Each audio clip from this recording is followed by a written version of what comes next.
one of my favorite humans, Tom Greanias, novelist. Welcome to Living in the Zone. Tom, I'm so excited really about talking to you and having you on the show.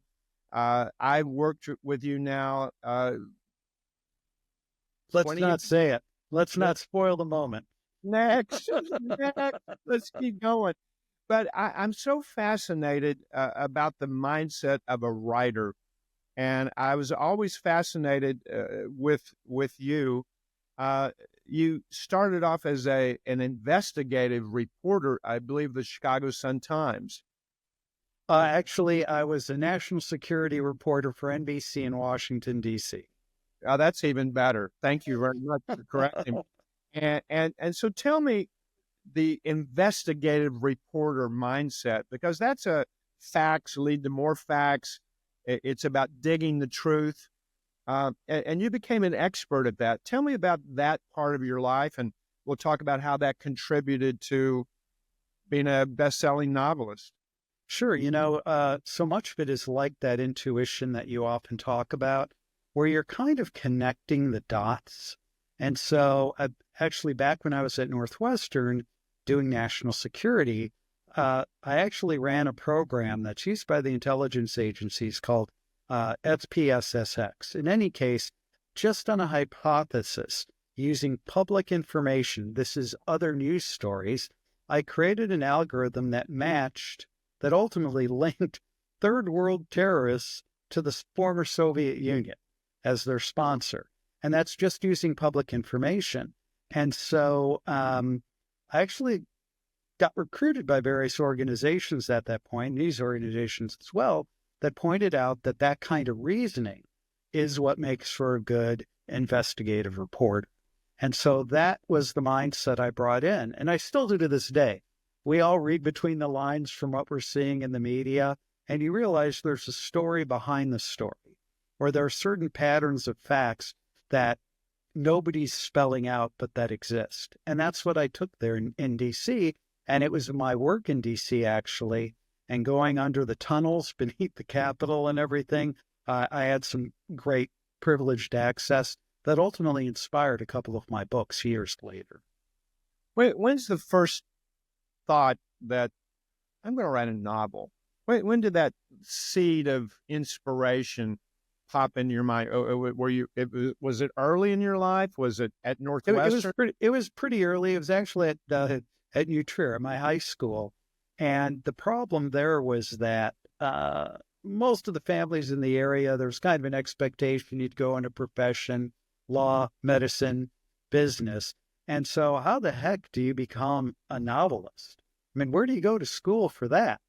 And so that is where the idea of Hemingway, being a foreign correspondent, journalism, seemed to me the most practical way. It was either going to be that, or everyone was trying to get me to go work for Leo Burnett and go into advertising. So I did take I took the journalism route. Wise move, definitely. When's the first time that your first book, Raising Atlantis, your first well-known book that put you on the national spotlight, the investigation around D.C. and all of that, because Raising Atlantis has a lot of, just give us a synopsis of that novel, if you could.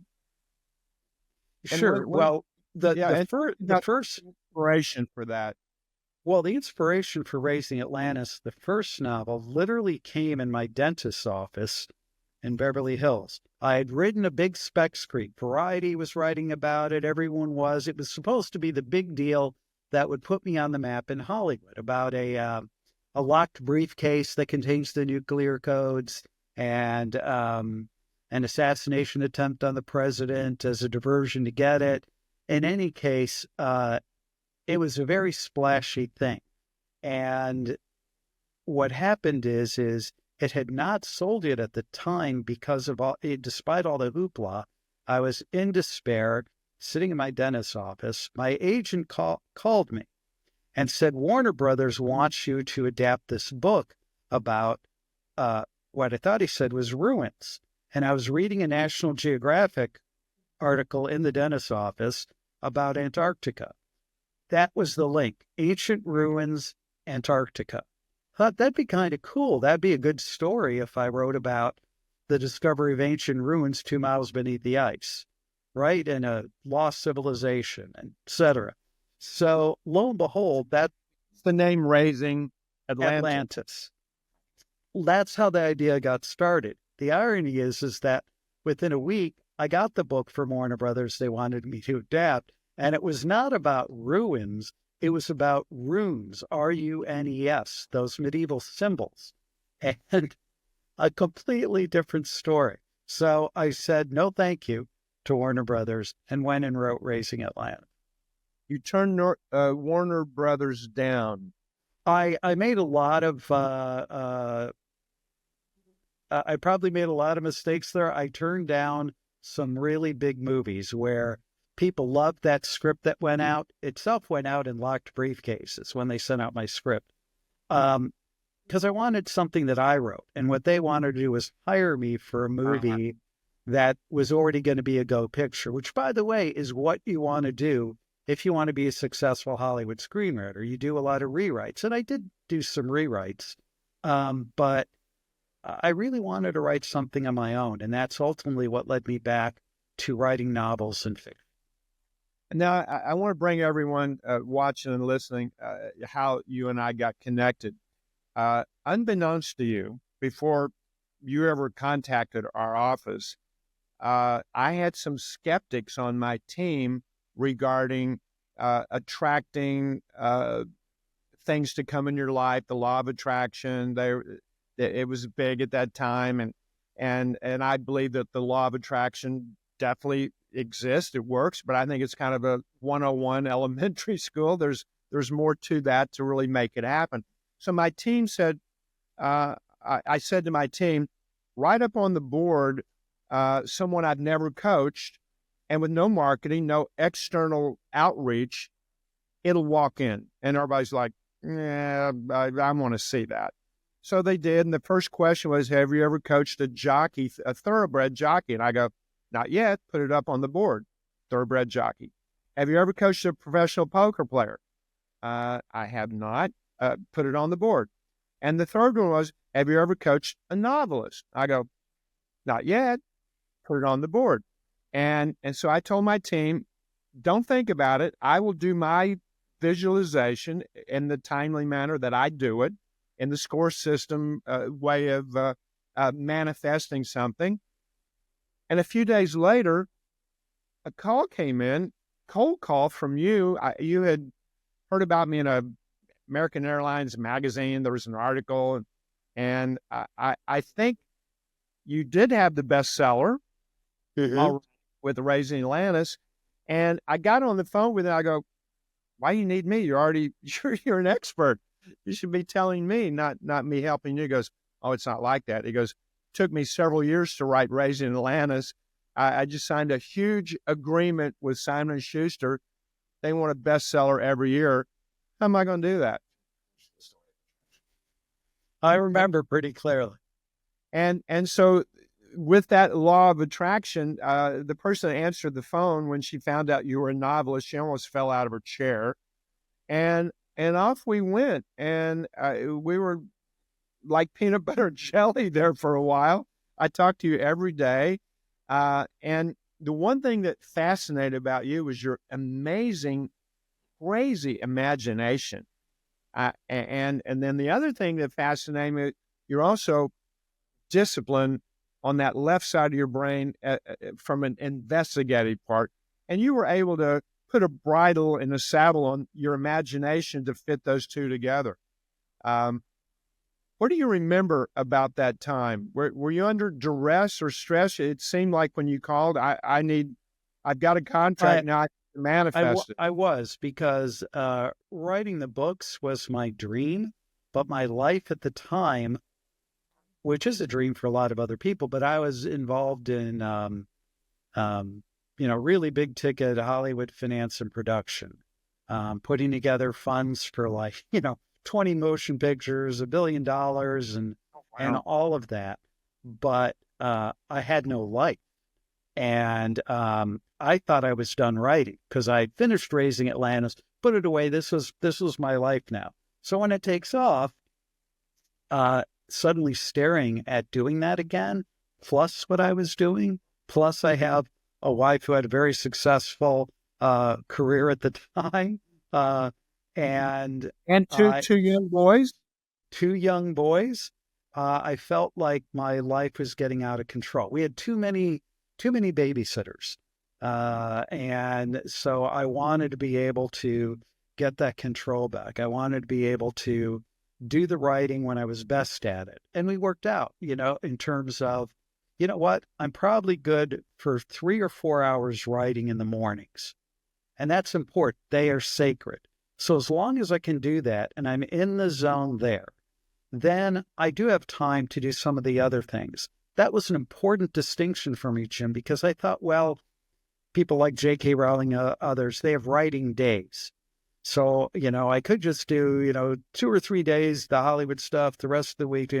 But we found out that I actually did hit a peak at 3 to 4 hours with diminishing returns.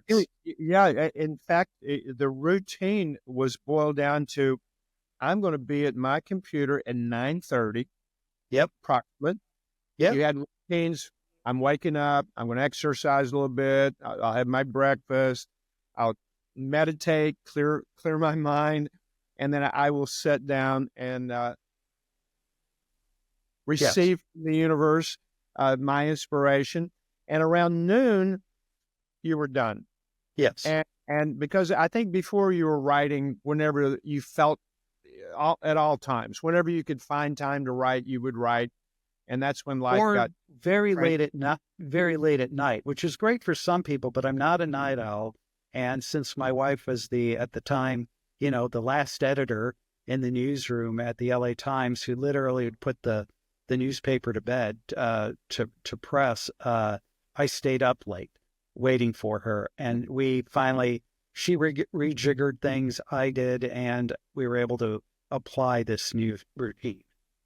Well, let's take that routine, if you don't mind sharing our confidentiality methods of getting you into a writing zone, but more importantly, living in the zone. You're a dad, you're a son, brother, husband, writer, but you have other things in addition to writing. Yes. You mentioned with Hollywood and movies and other things that you do really well. One of the first questions I asked you was, do you bathe or shower? And you looked at me like, I'm an idiot. I've never had a man ask me that question, by the way, do I bathe or shower? Mm-hmm. And you go, well, I shower like most humans on the planet. I don't have a lot of time to sit around and soak in a tub. And you said, well, I have a great tub, but, I'm seldom in it. I have a hot tub also. And I said, I want you to get in that hot tub, get in that bath, warm situation 6 nights a week. And all I want you to do is relax and use your imagination to create a movie of your next chapter. We actually saw the characters. And I remember the first night that you did that, the next morning at 9:30, it was like you were the puppet and there was some puppeteer and you were just writing about the movie that you saw the night before. And the audience needs to realize there's some neuroscience here, Tom, that those thoughts you had in the last 30 minutes before sleep were recorded and replayed 15 to 20 times during the night. Yes. And that book started, you were working on the book 24/7 because you activated your subconscious to go hunt for the pages, the character connections, everything that you were doing. And you just got on a zone roll and started cranking out page after page after page. And we kept that formula, I think, the second, third book, possibly. Yeah, there were 7 books that came out of that. Yeah, 7 books that came out of that one thing of using the power of your subconscious mind to manifest whatever you want in your life. Yes. Yeah. And, it's interesting because we actually moved to Naples, Florida for a few years during COVID. And it was sunsets at the beach where I reinvented that routine. And it literally is what led to the new series and things I'm doing now. I didn't have a hot tub there, but I did have the beach and very warm water. So and the other distinction about that is normally a zone coach might say, picture yourself, performing in the game or, picking up your pen and writing. But the fact that you had me focus on the story and you were very specific, run the movie, Tom, run it forwards, run it backwards, see the scenes.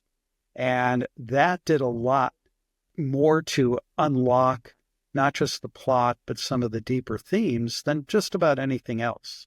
Yeah, the B to A principle, reverse engineer and run it forward and backwards. And you were very proficient at that. You got good at that. And I know you're still doing that. Yes. That's contributed to so much success.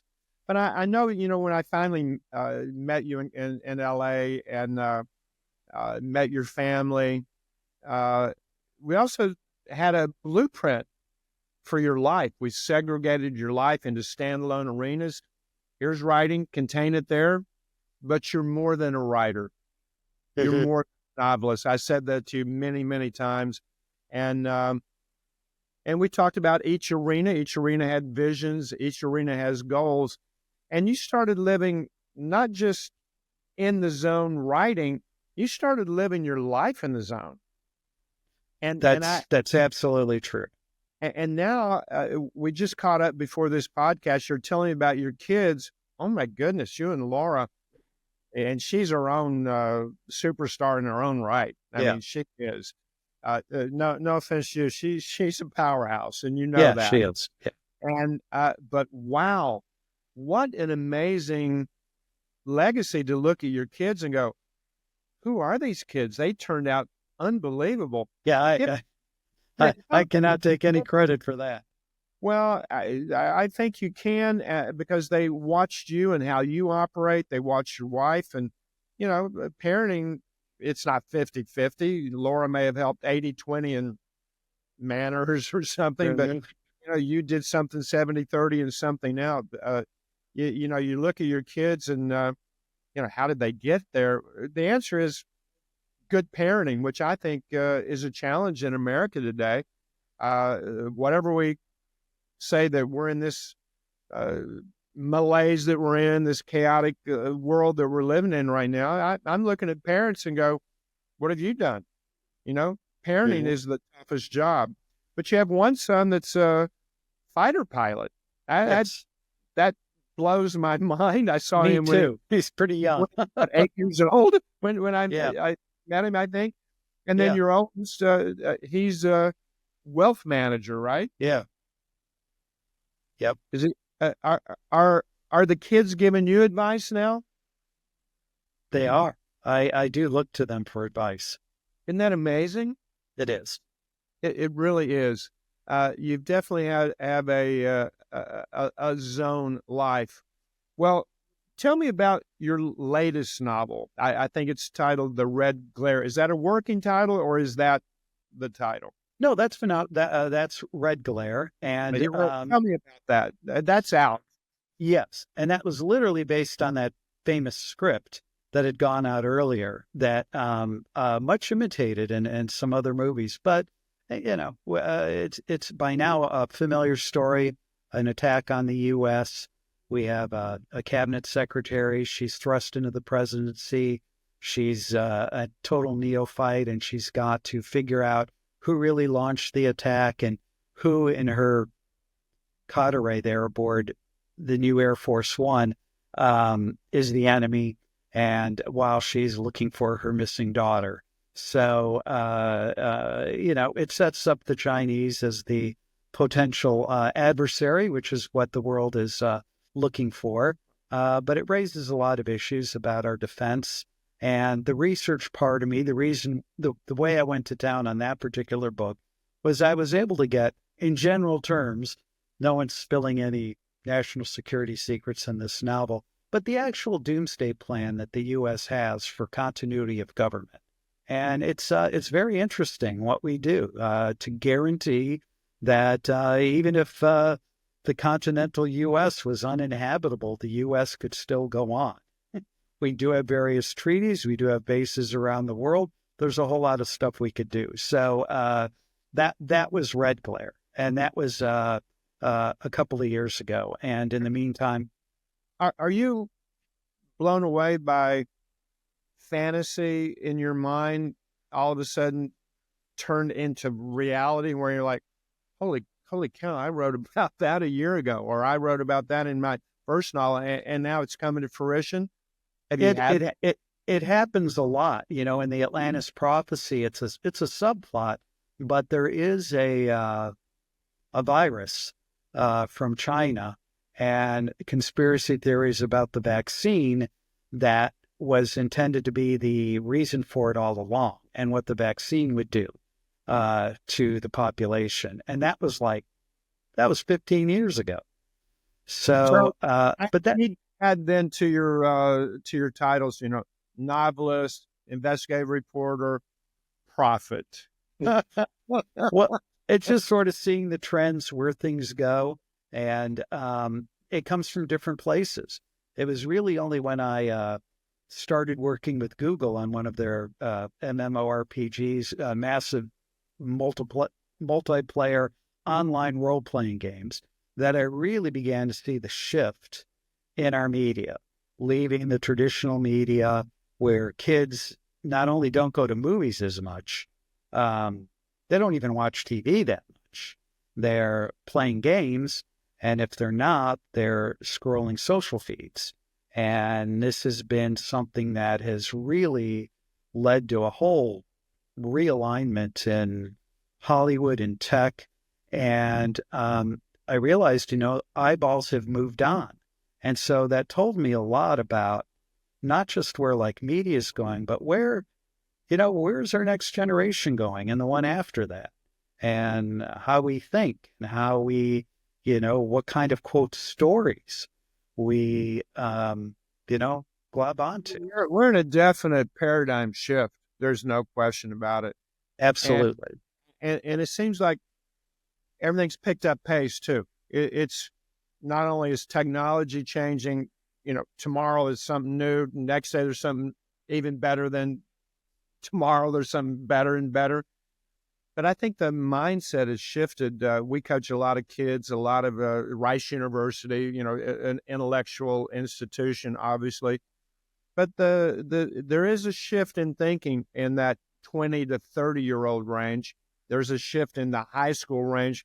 We see that on a daily basis. But you seem to always have your finger, you know, right there on the pulse of where things are going. When you get into a zone state, what's that like for you as a writer? Can you describe it? I'm not aware that I'm in a zone state. That's how I know I'm in a zone state. You know, if I'm thinking about it, you know, so what I do have little cues, and we had talked about it. And I mean, like, I'm reaching over here, but like, you know, I will like put on my AirPod Maxes, and I will have a particular soundtrack that works with the, you know, the book or game or whatever I'm working on. And then I have, this is recent, but I now use a digital ink device. I don't know if you can see it. It's my Remarkable Paper Pro. What's great is I can write in longhand, convert it to text, edit it. It even has its own hidden keyboard that's not connected to the internet. So I have no distractions. And hold on 1 second. Pardon? So music helps you get into a zone state. Well, yeah, that's one of the first things we had talked about, and picking that theme music. And you know what? That even led to a very gifted composer who actually composed an entire album as soundtrack to the third novel, The Atlantis Revelation, Rebecca Griffin Green. And that was amazing. And That's to a have that out there, and yeah. Music is a pipeline to the zone. You're one of the unique humans on this 8 billion person planet. I think you walk around with your own soundtrack. Like I'm looking at Travolta walking down the street with that paint with the soundtrack going on. But music is a pipeline to the zone, and I know we use that to really attract that zone feeling for you in your writing and your creativity. Yes, and probably the biggest challenge with my imagination, so to speak, is too many thoughts, too many ideas, and your emphasis on thinking less and producing more was really helpful. And so just learning to divide my life into separate standalone arenas so that wherever I'm at, I'm there. And then the whole Russian dolls thing, and taking a look at a performance like right now in the zone versus the day, versus the week, the month. Everything doesn't happen all at once, but we just like to do everything all at once. And so that was really helpful in stair-stepping, some of the goals, the commitment to the daily task, that lead to the goals, that lead to the vision. Yeah, you really own that, and I can just tell talking you still own those tools of synchronized visualization.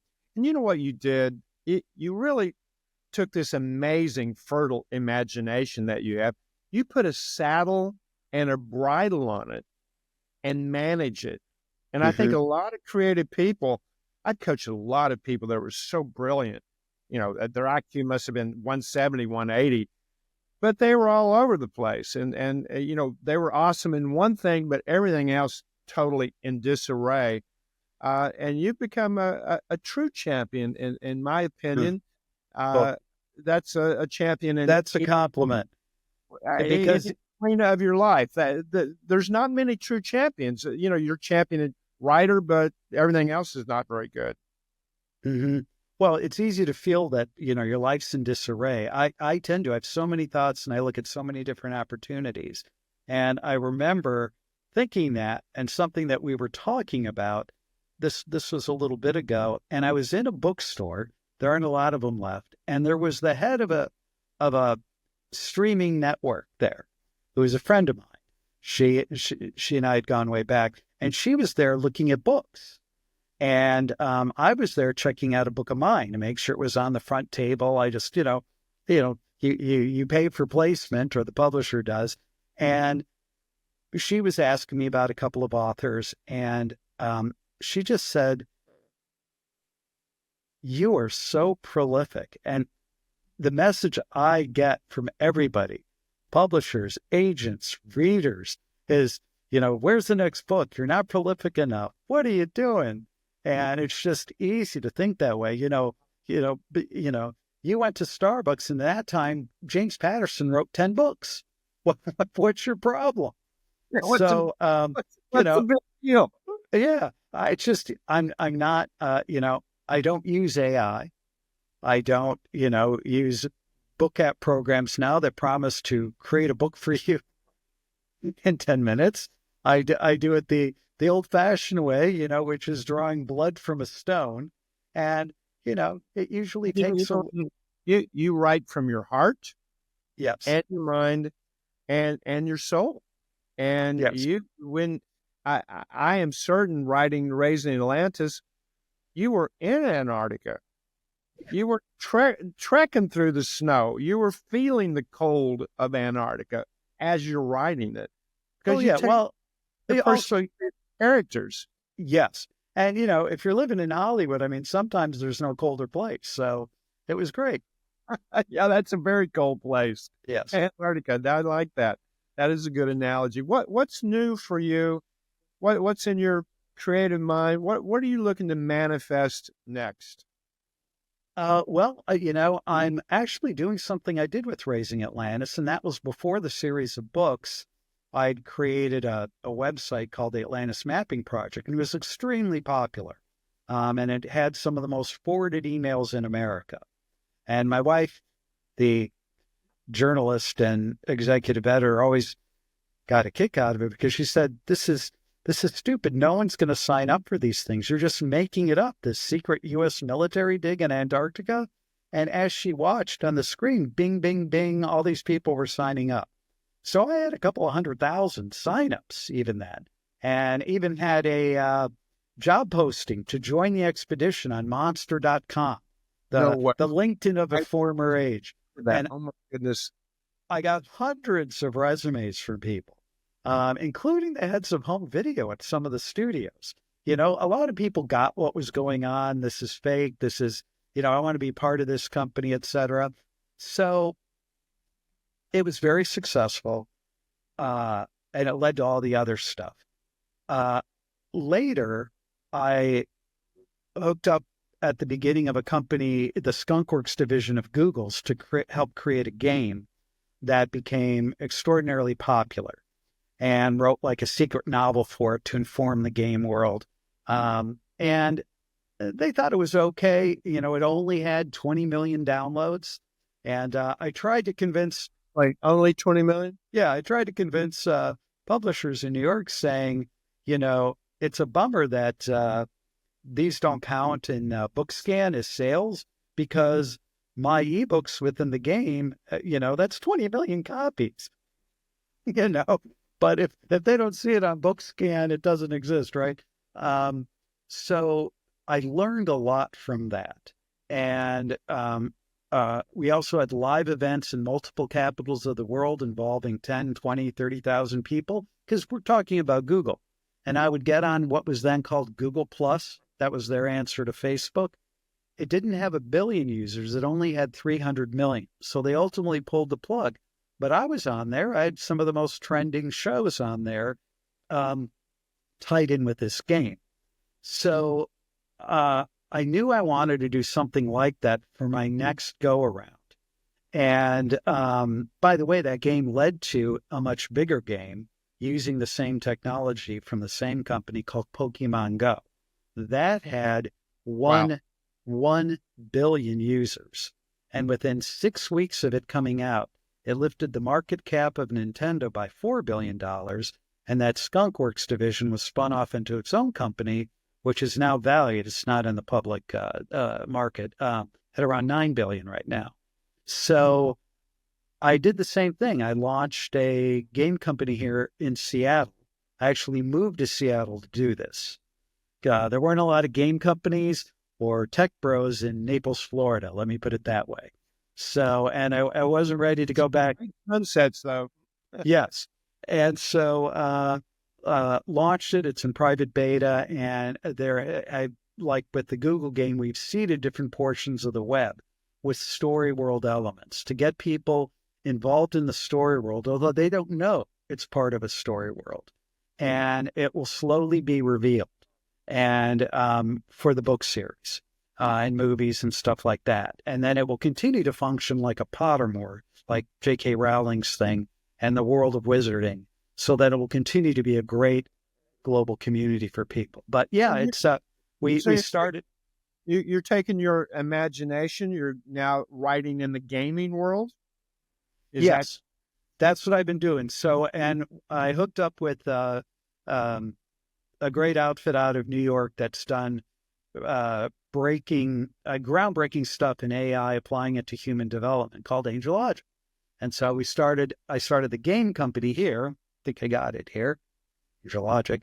And that simply gamifies their technology. Basically, the games use self-discovery for social good. So it's a positive thing. So you may be a pilot fighting an interdimensional war in the augmented reality game, but you're rising through the ranks, going from, a good angel to become a better angel. You're on the quest to unravel the biggest conspiracy of the cosmos. So that's very exciting. to see When, that world. when you're creating a game, you're mentally in the game. Yes. You're back to what we did in the hot tub. You're seeing the movie. You're seeing the game unfold through Yes. your own eyes, which is, someone uh, using that game. They're seeing it through their own eyes. They're experiencing it in real time. Yes. And that is what, I want to put the people in the game. So I was at USC at the School of Cinema with a friend hosting the head of Activision Blizzard at the time. And he said something that really struck me. He said, what's amazing to me is we have tens of millions, hundreds of millions of players around the world. And it's crazy to think that they all, in playing the game, have been to certain spots. Like it could be a cantina in a desert or something. But they all have that common experience. It's as if they were really there. And they have made connections there. And it's in their memory. They made emotional connections. Some of the friendships are still there. And I thought that is pretty amazing. And I thought, I think that would be great to, in terms of what is a novel in the 21st century? We talked about what does the greatest novelist of the 21st century look like? And I found that out when some of the books that I co-published with Google, one of them won the first Global Transmedia Award at Digital Book World in New York. And it was the first time it was recognized that a book is not just printed pages between covers, that the whole game world and everything else were part of what a novel is, that it was transmedia. And, I think that these next books, the next one in particular, it's, what's going on now is like the prologue. And the subconscious mind does not know the difference between fantasy and reality. Yes. So with this gamification, you're creating real experiences. They're in that cantina. They're in the desert. They feel arid air of environment. Well, the best thing is what I'm trying to do that's different than what Google did is I want to make the screen fall away.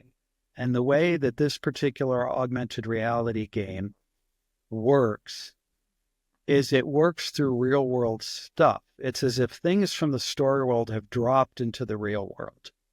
And you are not on your screen as much as you think. It's designed from the get-go to play on the big screen of your imagination, and which is ultimately what a book does. And that's what makes it better than movies in many ways, because it's your imagination. Well, I want the games here to not suck your eyeballs on some screen, but to, again, fire your imagination and to see things around you and recognize those patterns we talked about that are all going around. So, I mean, it deals a lot with the quote, your hidden forces and the unseen world. And I love it. Well, you and I have a lot more to catch up on. I've got a kid's book that no one knows about that's coming out. You and I briefly talked about it. Yeah. I'm looking to gamify the book. Yep. And because I'm so fascinated by this augmented reality, because it can accelerate super learning. It can. It can, and that's how I see it, at least from my genre, using it like that. Tom, you are fascinating. From the day I talked to you on the phone, from the time I met you, you are a creative force. You have a lot to do. I'm looking forward to your works also hitting the big screen, even though people aren't going to the movies, they're still watching it at home. Yes. That's going to happen. I'm looking forward to seeing how your new gamification company, your gaming company, I have 100% confidence in what you can do. And I'm looking forward to coming out and seeing you in Seattle. And, I've worked with Microsoft quite a bit. They've been a client of mine, and I like Seattle a lot. And I'm looking forward to seeing you in person. That'll be great. Is there anything else you'd like to share with the audience about the S.C.O.R.E system, about being in the zone? I think we covered it quite a bit. I do think that a performance mindset is pretty important in the creative sphere, and it's not applied a lot. And like you said, you can be just all over the place, and it takes self-discipline. And even if the self-discipline, I would say in the S.C.O.R.E system, is simply to make the space and time to kind of visit what you are doing, the book you're working on, the game, a business plan. You don't have to accomplish the whole thing in one sitting, but if you give it the time, the space and the time to just engage with it, you'll find you make more progress than you might realize. And you don't have to stress yourself. I really think that is important. For me, it was those morning hours completely dedicated to writing. It could be something else for somebody else. But I would say just making the time and space is probably one of the most important disciplines you can do. And it starts with making sure it's on your calendar. I've been in business with the S.C.O.R.E system. This is my 50th anniversary. And Tom, you've been an integral part of my career. Wow. I always enjoy, sometimes I'm here to help you. But every time I talk to you, I'm always learning something. I feel I'm a lifelong learner. I hope our listeners, viewers are lifelong learners. And check out all of Tom Greanias' books. Check out his new company. You've got it right there on your sweatshirt, I believe. Oh, yeah, Angelogic. Angelogic. I love it. I love the name. We need to be our better angel for sure. Yep. And I'm looking forward to 2025 and beyond to be your best year ever. Absolutely. Thank you so much for being on the show. Tommy, you got to come back when you got more happening going on. And we are connected, and that's our bond. And give my best to your family, your boys, and definitely hug Laura. Yes. Thank you, Jim. I'll talk to you soon. Okay.